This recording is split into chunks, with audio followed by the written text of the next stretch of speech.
안녕하세요, 김이사입니다.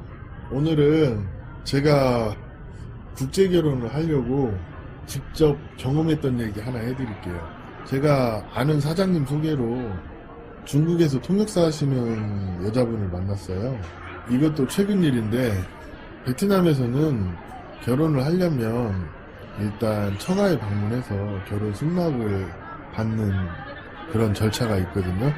그리고 그때 꼭 나오는 얘기가 결혼 비용 얘기를 하는 경우가 있어요. 대부분 아마 그럴 겁니다. 아무튼 그런데 그분이 절강성 항저우에 살고 있었는데 그 중국 남자랑 결혼했다가 이혼하고 그 지역에서 통역사로 일을 좀 했다고 하더라고요. 일하는 와중에 저랑 결혼 문제 때문에 호치민에서 만나가지고 그 여성분 고향이 북리우인데 한 5시간 정도 버스를 타고 가서 첫날 부모님을 만났어요. 그런데 여기에서 알아둬야 할 게 보통 한국 남자가 그 집에 결혼 때문에 방문을 한다 이러면 두 가지 케이스로 나눠집니다. 그냥 차 한 잔 먹여서 돌려보내거나 아니면 결혼에 대한 얘기와 상관없이 손님으로 왔으니까 지극정성으로 대접을 하거나 둘 중에 하나입니다. 그런데 저 같은 경우는 차 한 잔 대접받는 케이스였던 것 같아요. 일단 첫날 왔는데 결혼에 대한 얘기는 있지도 않았고 그냥 가서 좀 집 식구들하고 얘기 몇 마디 하고 그냥 돌아가는 얘기 좀 하고 그 다음에 그냥 잤어요. 그리고 둘째 날 제가 이제 그래도 국제결혼 관계된 일 하다 보니까 돌아가는 상황은 알잖아요. 그래서 이제 뭐 먼저 물어봤죠. 어머니랑 좀 얘기 좀 하자. 그래서 저희 회사 통역사 그 스피커폰으로 켜고 통역을 좀 하라고 했어요. 그래가지고 전통결혼 얘기 좀 했는데 처음에는 뭐 얼마 정도에 하고 싶냐고 물어보더라고요. 그래가지고 그런 얘기를 하는 게 좀 외람된 부분이 있어서 좀 어머니한테 먼저 선 제시라고 해야 하나? 얘기를 했는데 어머니께서 한 2억 동 정도 얘기를 하시더라고요. 근데 저는 그 말 딱 듣는 순간 그냥 바로 빈정이 상하더라고요. 왜냐면 집 규모나 이런 걸로 봤을 때 2억 동이 작은 규모가 아니거든요, 그 집이. 그런데 여기에서 제가 생각했던 게 그 여성분이 예전에 그 중국 남자하고 결혼을 했잖아요. 그러면 보통 중국 남자는 전통결혼 비용을 되게 후하게 주거든요. 그러면서 제가 그냥 언뜻 듣기로 중국 남자보다도 안 준다면 결혼할 수 없다. 뭐 이런 얘기가 그냥 짤막짤막하게 그 단어로 들리더라고요. 그래서 그냥 알았다 하고 호치민에 가서 생각해보고 답변 주겠다. 그러고 최대한 빨리 호치민으로 왔거든요. 그리고 그 소개한 사람한테 그 얘기를 했더니 말할 것도 없네요. 뭐 미쳤네 그냥 그러고 말더라고요. 아니 재혼 여성하고 결혼하는데 무슨 2억 돈까지 들어가냐.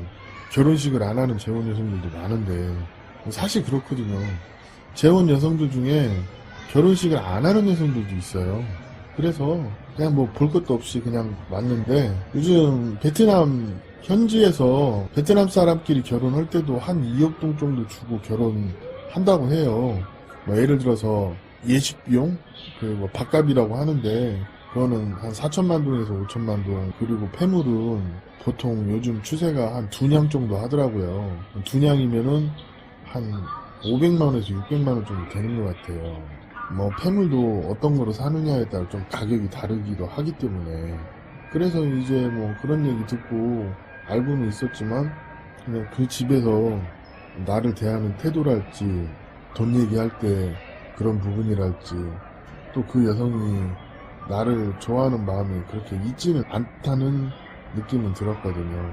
싫지는 않은데 그냥 딱히 그냥 그렇다는 느낌? 그걸 제가 느꼈기 때문에 물론 안 했겠지만 솔직히 그냥 그건 아닌 것 같아서 그냥 그렇게 접었고 또 알아두셔야 할 게 2억 동이면 다 할 수 있다 그래도 뭐 신혼여행이랄지 아니면 뭐 그 집에서 반지를 안 해주면 그 반지를 사야 하는 경우도 있고 이런 거 저런 거 다 생각하면 한 1억 동은 더 들어갈 수도 있어요. 진짜 그렇습니다. 그렇기 때문에 뭐 한 2억 동 선에서 해도 한 3억 동까지 생각하셔야 될 수도 있어요.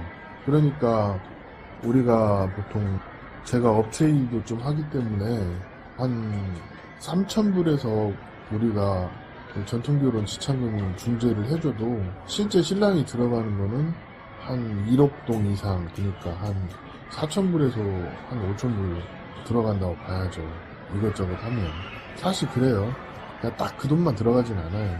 뭐 그런 상황이었고, 전반적으로 봤을 때 이런 것 같아요. 요즘에 저도 느끼는 건데, 돈 싫어하는 사람 어디 있겠습니까? 그런데 돈도 돈이지만 베트남 국제결혼 하실 때 진짜 중요한 거는 처갓집이 나를 대하는 태도, 그거 첫 번째로 보셔야 되고요. 신부가 결혼에 적극적인지 그렇지 않은지 이거 되게 중요합니다.